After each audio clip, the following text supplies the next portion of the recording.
Yes, this is the beginning of day 2, starting by me, Masami Ouchi. So, yesterday, spending about 1.5 lectures, I have talked about the galaxy formation 2 of the Lyman-alpha emitters. Well, there's a list of the basic physical properties, and we started from the stellar population, and we went down to the interstellar medium state, including metallicity and ionization parameter. Let's finish up the rest of the thing: dust, AGN, and hosting dark matter halos. Especially, I received the many questions about the dust and AGN of Lyman-alpha emitters yesterday, so I'm very happy to talk about it. So, first is the dust in Lyman-alpha emitters. As you know, if you look at the SEDs of the Lyman-alpha emitters, you know, the color is pretty blue, and the suggested, the extinction is about, 0, or, the negligible dust extinction can be found. And also, well, if you define the UV slope, which is if you show this the flux proportional to the lambda of the power of beta, well, you can get you can get the beta here, and if you use this beta and as a function of the UV magnitude, and you can compare the beta value of the dropouts and the Lyman-alpha emitters for redshift 4, as you can see, the beta of the Lyman-alpha emitters, well, the color of the UV slope is pretty blue, like the beta is -2. So even if you compare, Lyman-alpha emitters and the dropout populations with the same UV continuum magnitude, the Lyman-alpha emitters have the bluer continua. And of course, there are some exceptions, as you know. Red Lyman-alpha emitters have been identified. There are 2 examples. One is the Lyman-alpha emitters having the very red SED color SED, but showing the strong Lyman-alpha emission line. So this is found at redshift 3. And also some submillimeter sources have the counterpart of the Lyman-alpha emission line, like the one at redshift 5 in Cosmos field. So a significant submillimeter detection, but having strong Lyman-alpha emission line. So you may wonder why it happens, because the Lyman-alpha emission line is easily killed by the dust, but still there's the significant indication of the dust extinction.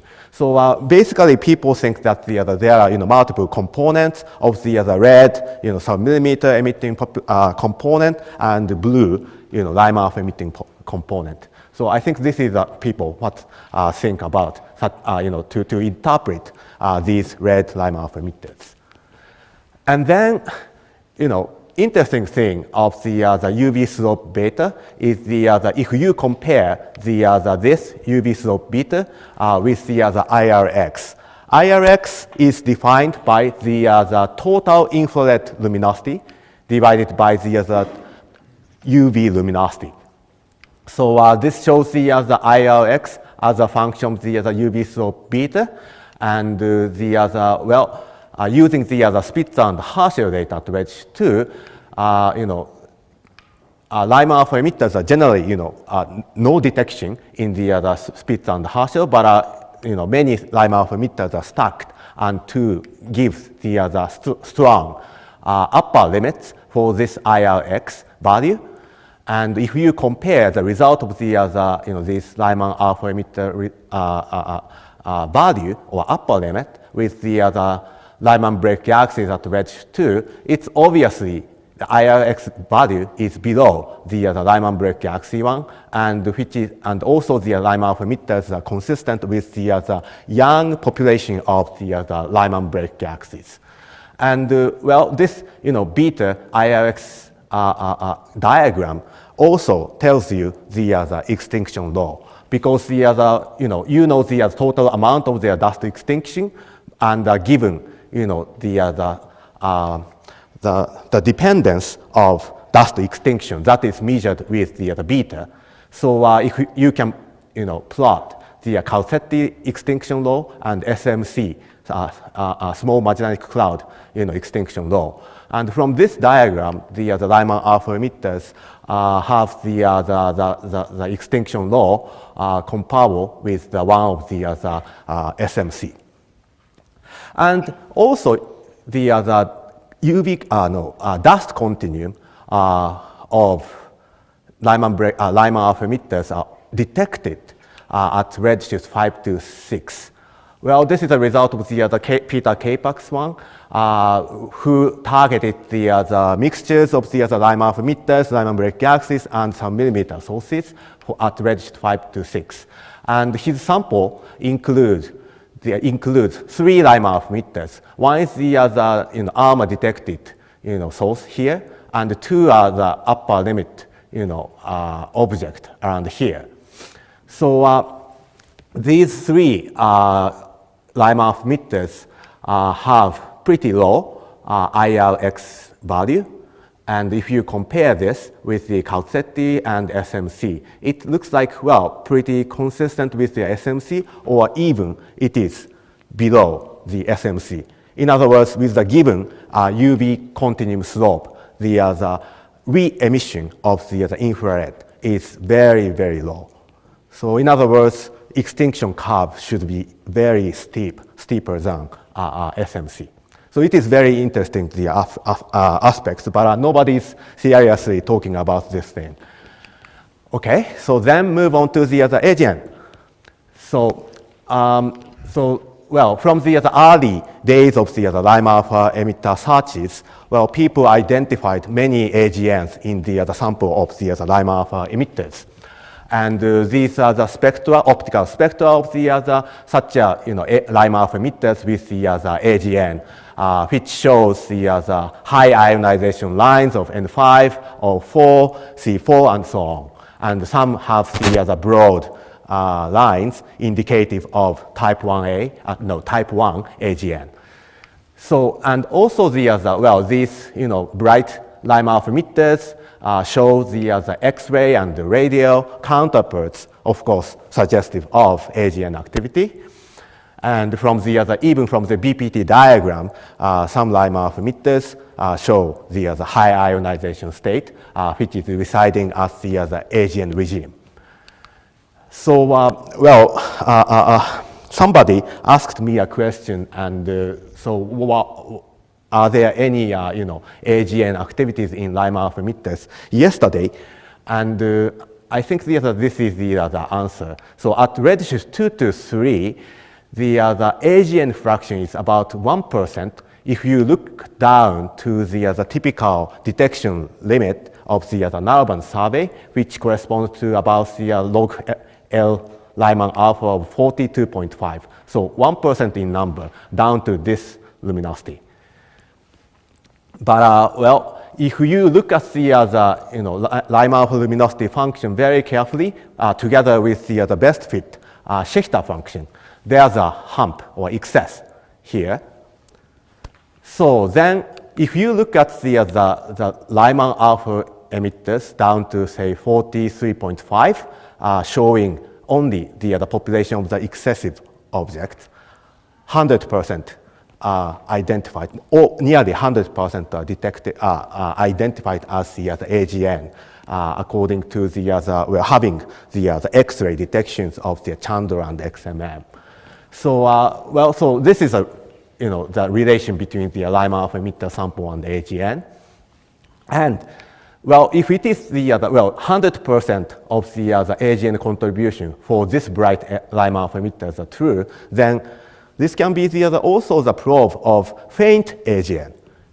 This is pretty bright for Lyman-alpha emitter population, but pretty faint for AGN and quasars. So if you think these are all AGN, then you can derive the UV luminosity function of AGN, faint AGN, and this is the result here. This red points are the AGN identified with the LAE technique and at redshift 2.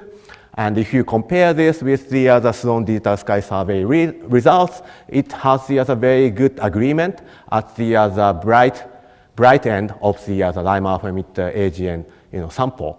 So in this way, you can bridge between the quasar AGN regime and the Lyman break galaxy regime to understand the faint AGN population.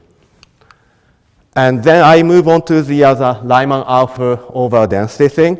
Well, many people worked on the narrowband imaging around the AGN, especially the radial galaxies, because the AGN and radial galaxies are supposed to be the signposts of the galaxy over density. So because the more dense environment is needed for such an activity. So from the early days of the Lyman-alpha emitter search, like the one given by the Estafur et al., the 1998, people targeted the AGN fields with the narrowband imaging. So then, many studies identify the overdensity of the Lyman-alpha emitters around AGN. This is the result of the radial galaxy at redshift 4, and there's a selection function of the narrowband filter Lyman-alpha emitters, but well, follow-up spectroscopy shows the very strong peak, and which coincides with the redshift of radial galaxy, the radial galaxy. So in this way, people identify Lyman-alpha over density, and well, these are very dense. So people think that these are progenitors of clusters, or they call protoclusters. And such a protoclusters are claimed, and for many objects around the AGN, or even in the field. And this shows the list of the high-Z galaxy over density, including the one of the Lyman-alpha emitters. So as you can see here, this Lyman-alpha thing shown, some are selected by the Lyman break technique or H-alpha imaging technique, but well, about a half, about 10 to 20 out of 30 over densities, high-Z galaxy over densities, are found at redshift 2 to 6 are Lyman-alpha over density. So in this way, people use the Lyman-alpha emitters because you can easily identify, you can easily get the coarse redshift values of your target field. And if you, the Lyman-alpha selection technique using the narrowband is quite efficient. So you can also plot the large-scale structures over 100 megaparsec beyond redshift 3. So these are two results of the redshift 3.1 and 5.7 narrowband imaging result. And this left one is in the SSA 22 field. So this field is, again, yesterday I said, there are some Lyman-alpha blobs and Lyman break galaxy over density at the center. So the original survey given by Chuck Steidel is shown with this, the area is shown with this red box.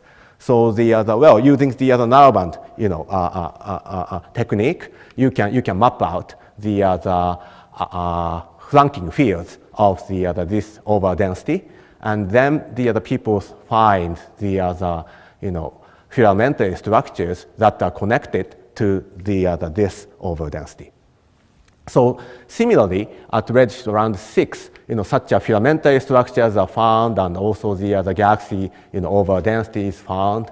So in this way, Lyman-alpha, the narrowband technique and Lyman-alpha sample are very useful to look at the large scale structures at high redshift. So once you identify the large scale structures or clustering of the galaxies, then you can estimate the hosting dark matter halos of the Lyman-alpha emitters through the comparison with the structure formation model. Well, of course, dark matter halos is very, very important quantity, the major source of the gravity, but of course it's invisible, so it is very difficult to estimate, but using the clustering technique, you can estimate the dark matter halo. So, the clustering, so as I said, clustering is the possible way to weigh the Lyman-alpha emitters through the comparison with the structure formation. And of course, there are two more techniques to estimate the hosting dark halo mass. One is to use the lensing. So, for example, if you have if you use the background galaxies and for the sources of weak shear, then of course such a weak shear signal is very weak. So if you stack such a signal for your sources, then you can statistically get the estimate of dark matter halo. So this technique is very reliable, but you need the many background galaxies, bright background galaxies. So it cannot be applied for the sources at redshift greater than 1. So it is very difficult. So, and the second technique is the abundance matching. So this panel shows the idea of the abundance matching. As I said, well, from the theory, structure formation model, you know the relation between the halo mass and number density, or halo mass function. So if you naively assume that the galaxies and halos have the one-to-one correspondence, so every halos have the one galaxy, or every subhalos have one galaxy, then you have the number density of the Lyman-alpha emitters. So you can use this function and to derive the hosting dark matter halo mass. However, this technique is doesn't work, especially it does work for the high Z galaxies, including the Lyman break galaxies, but it doesn't work for the Lyman-alpha emitters. So this is because Lyman-alpha emitters have the strong effect of the duty cycle. And I do not want to spend much time here, but the bottom line is that you cannot distinguish between the Lyman-alpha escape fraction and the duty cycle effects.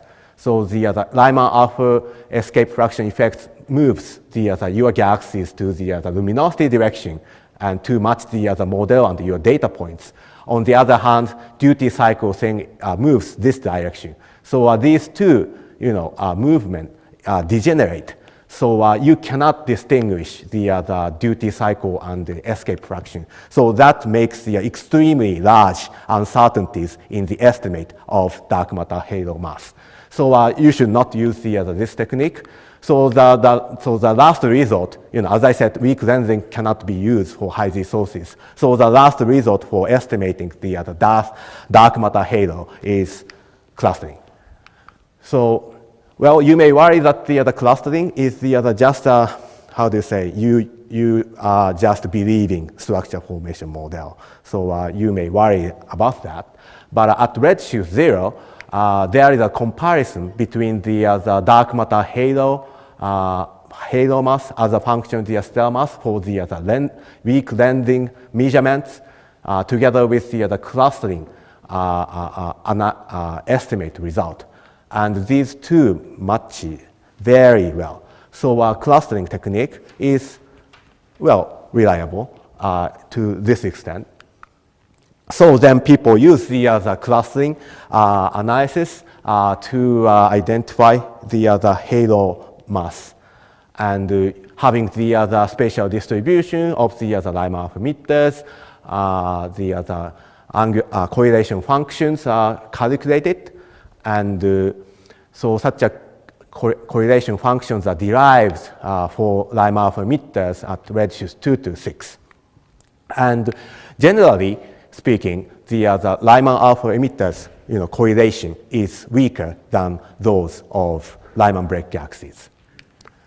So then you can derive the galaxy bias, which is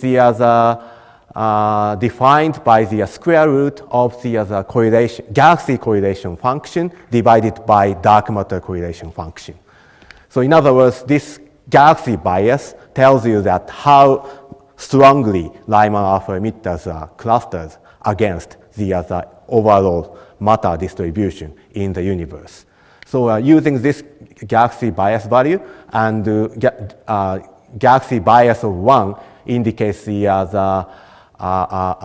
matter distribution, and Lyman-alpha emitter distribution is almost the same. So, you know, these star marks here show the galaxy bias of Lyman-alpha emitters as a function of the redshift. Of course, you can see large error bars here, but for redshifts 2 to 3 sources, bias value is about 1 to 2, and around redshift 5 to 7, the bias value is much higher than the one at redshift 2 to 3. So you can still tell this, you can see this thing.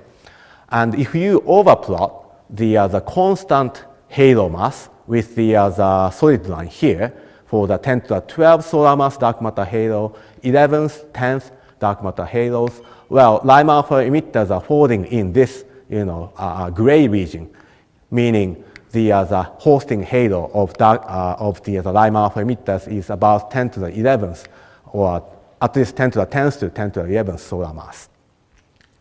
And also interesting thing is that you can show this constant mass, you know, curves from the theoretical prediction, but also you can get the constant number density relation which is shown with the dashed line. And actual dark halo evolve something between these two, you know, lines. So if you know, once you identify the dark matter, hosting dark matter halos and mass, then the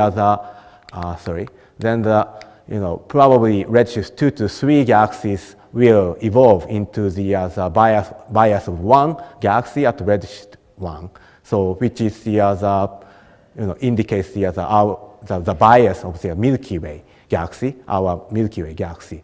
So in this sense, maybe redshift 2 to 3 Lyman-alpha emitters can be the progenitors of the Milky Way. But, you know, Lyman-alpha emitters at redshift around 5 to 7 are very different. They are strongly biased, and if you evolve this to the redshift 0, the bias value is much higher than the one of the Milky Way, but elliptical galaxies. So these, you know, structure formation models and clustering analysis suggest that probably redshift 2 to 3 and 5 to 7 Lyman-alpha emitters are totally different populations, and especially their ancestors are very different, like, you know, spiral galaxies and elliptical galaxies on average. So I wrap up this section. So you have looked at the many things in this section, and from stellar population, and the bottom line for stellar population is the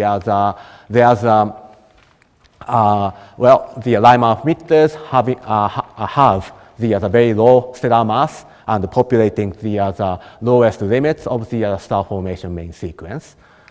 And for luminosity function, well, there's a strong increase of the luminosity function, Lyman-alpha luminosity function, and then it becomes flat or constant. So this is what I talked yesterday. And in other words, this indicates the monotonic increase of the Lyman-alpha escape fraction.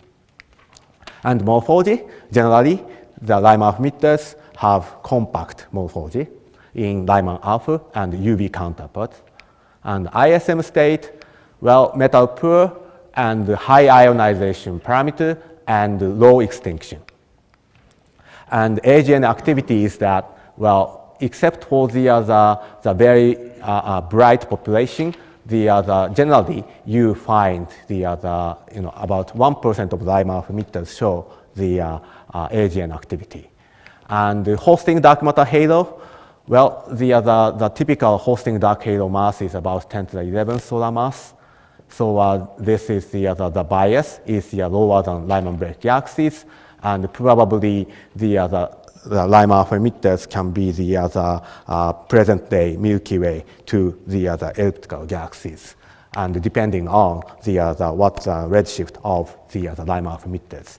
So this is the brief summary of this section. Okay. So any short, quick question? Because I talked a lot.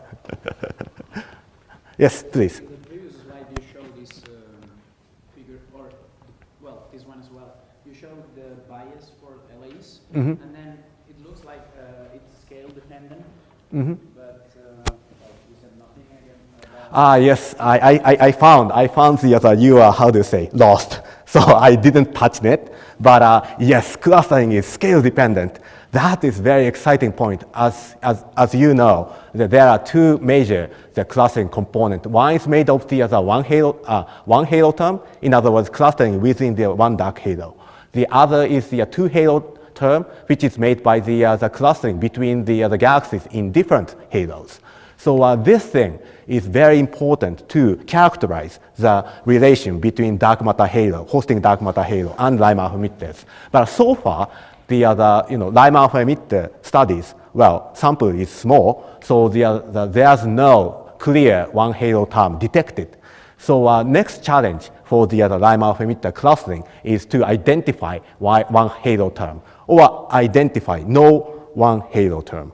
In other words, just isolated, one small halo and small Lyman-alpha emitters are residing, or multiple Lyman-alpha emitters within the one halo. So this is very interesting question. So this is the open question, and I think this is good to address with the next generation large-scale surveys such as the HET-X and the hyperspectrum.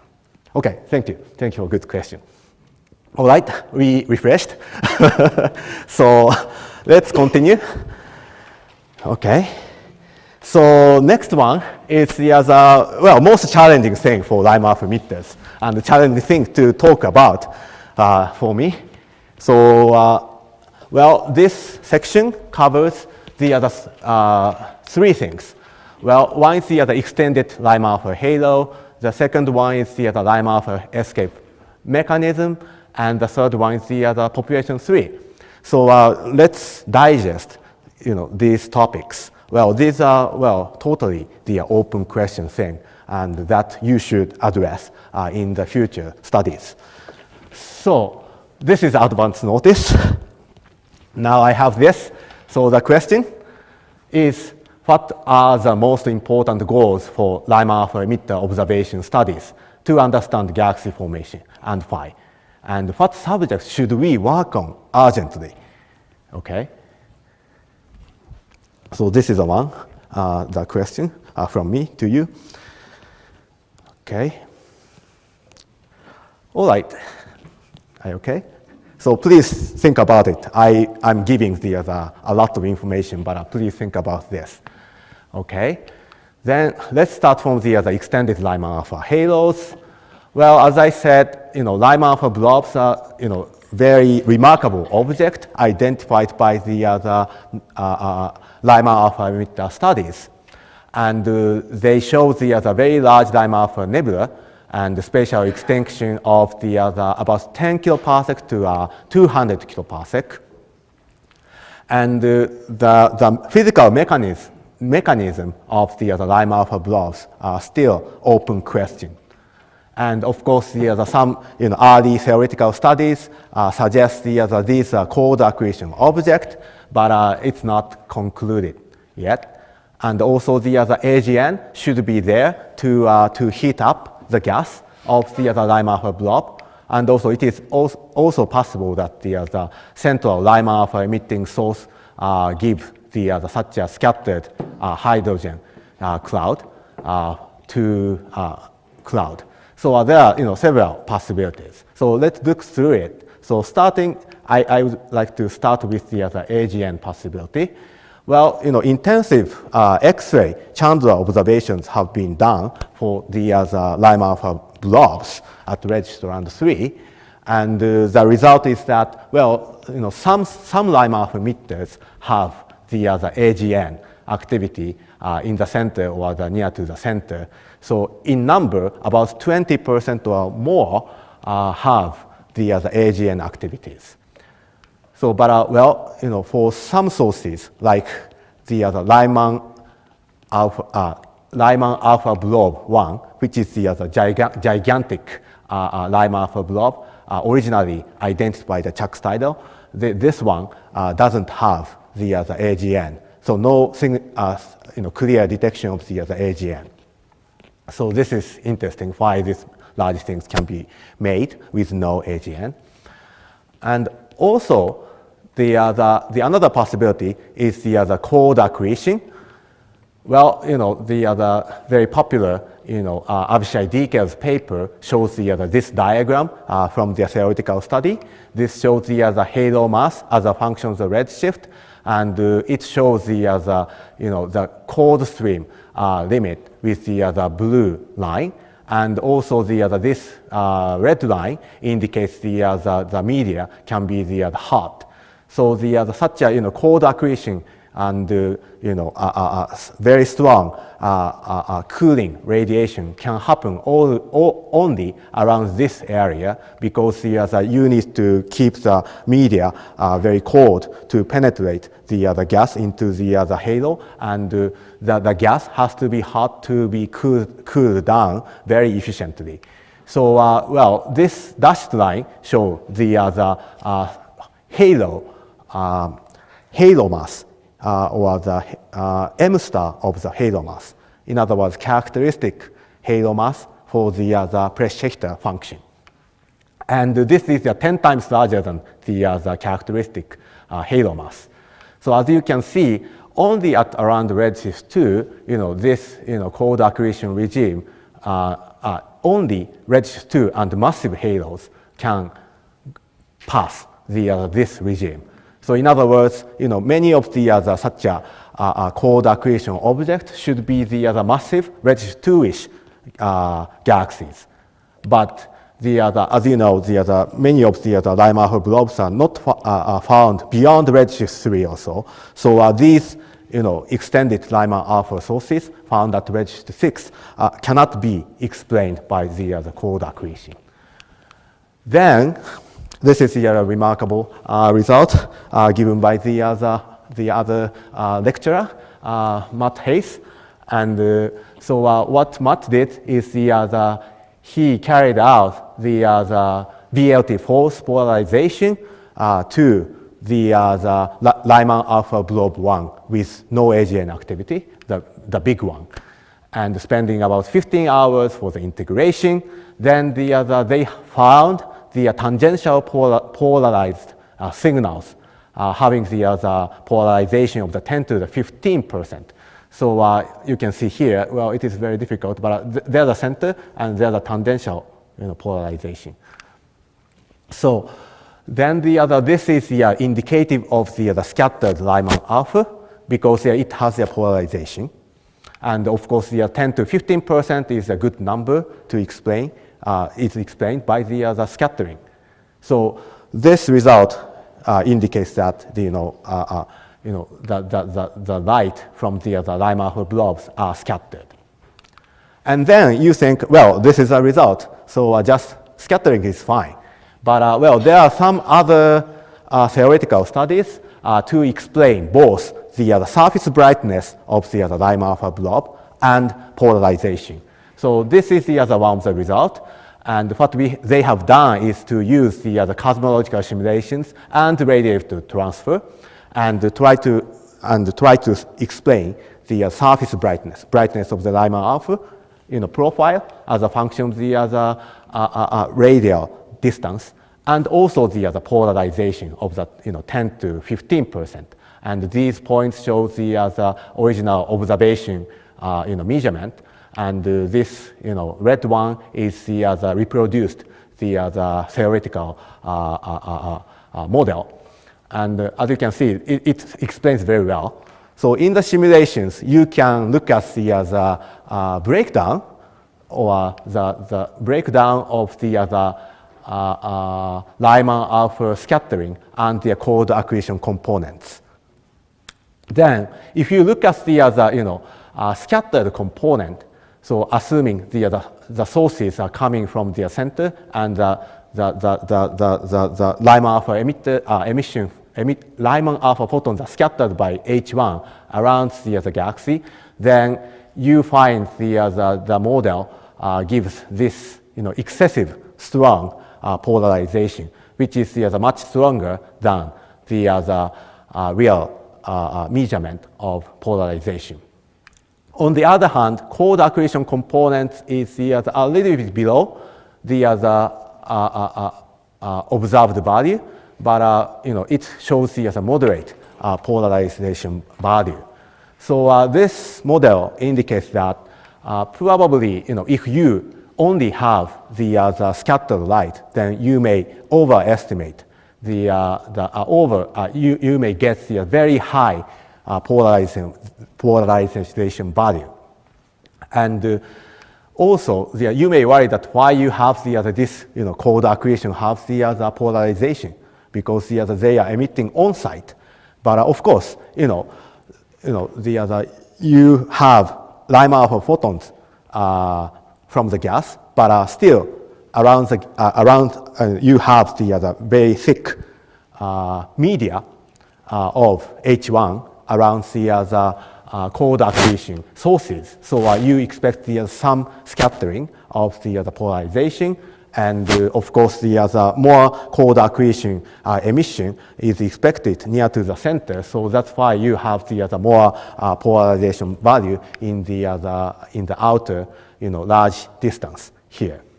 So in this way, it is not clear what is the most important and what is the physically measure the contributor of the Lyman-alpha blob profile. And another interesting thing is that, well, I'm showing the your results here, but the very big Lyman-alpha blob identified in the radio quiet quasar UM287 at redshift 2.3. The great thing of this object is that it shows the very large, largely extended Lyman-alpha emission.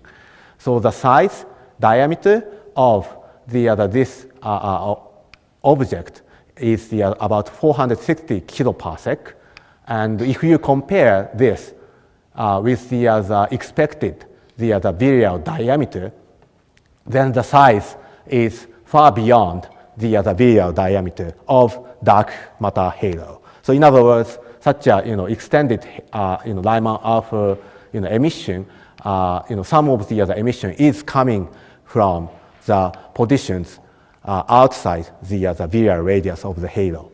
So maybe these sources are coming from the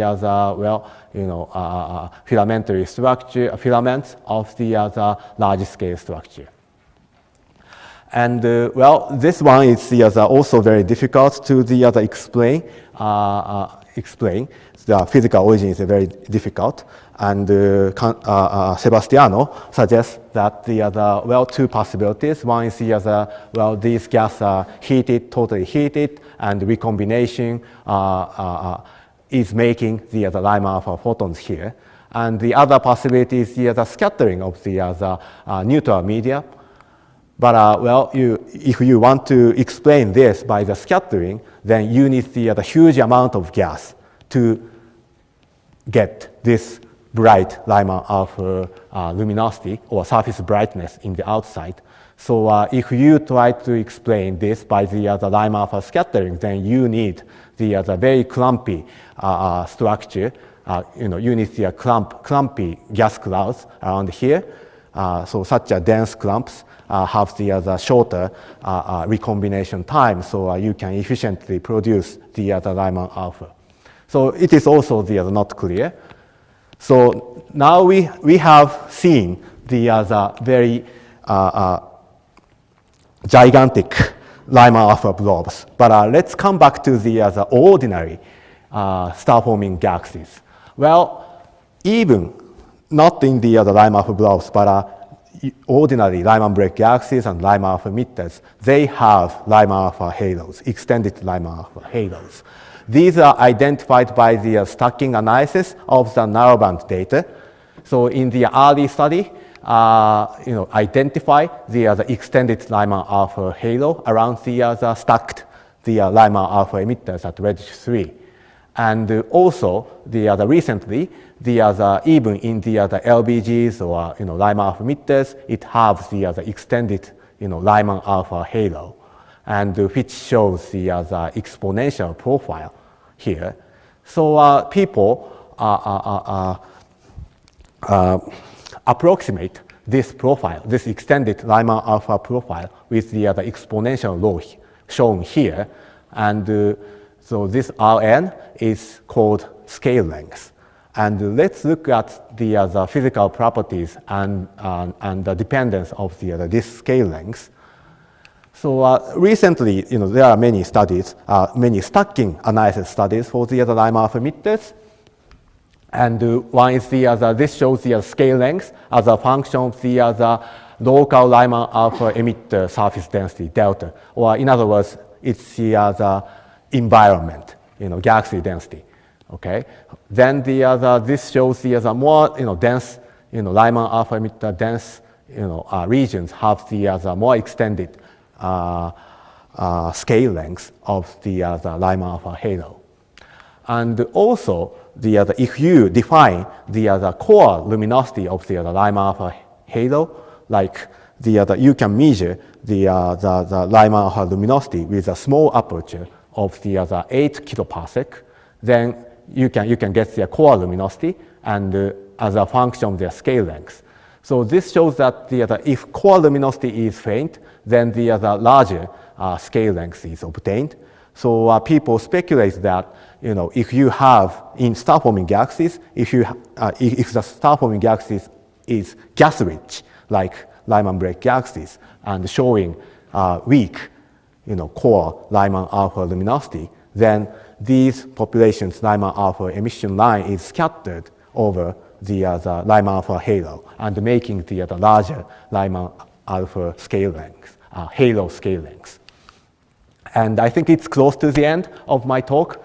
So as you understand, the Lyman-alpha halo scale length depends on many properties, especially luminosity.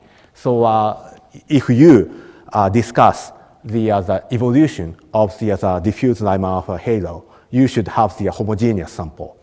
So this plot shows the result of the same core luminosity of the Lyman-alpha for redshifts 2 to 6.6, and well, still it is it has the large scatters, but well, at least from redshifts 2 to 6.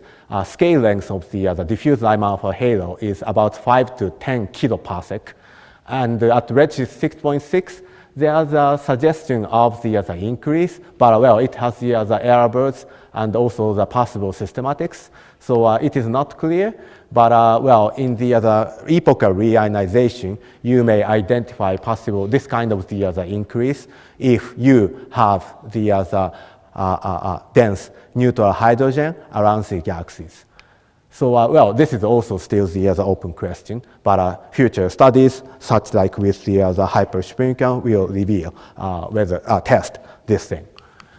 So this is the this is the last slide. So how you can explain these diffuse Lyman-alpha halo? So recently, the Lake et al., Zhenjian et al. Published the nice paper to reproduce the diffuse Lyman-alpha halo using the cosmological numerical simulations with radiative transfer. And okay, I think you are tired, so I just let you know the bottom line. Bottom line is that these magenta points are observed measurements. And the red one is the scattered light of the Lyman-alpha. This is Lyman-alpha surface brightness as a function of the radius. So the scattered light is quite weak, and you cannot explain entire the surface brightness of the extended Lyman-alpha. So you do need the two components. One is the background satellites unresolved satellites, and also the other cooling accretion, cold accretion emission. So this shows the budget of the background, unresolved star-forming galaxies and cooling radiation. So well, maybe these two are important, and so this is their conclusion. So in this way, many complications. Not only the cold emission, but also the background unresolved satellite galaxy contribution, and so on. Okay, so then it is very difficult, as you know, to think about it. But this is again the question to you. So, what are the most important goals for Lyman-alpha emitter observation studies to understand galaxy formation and phi? So please work on it with somebody who you didn't work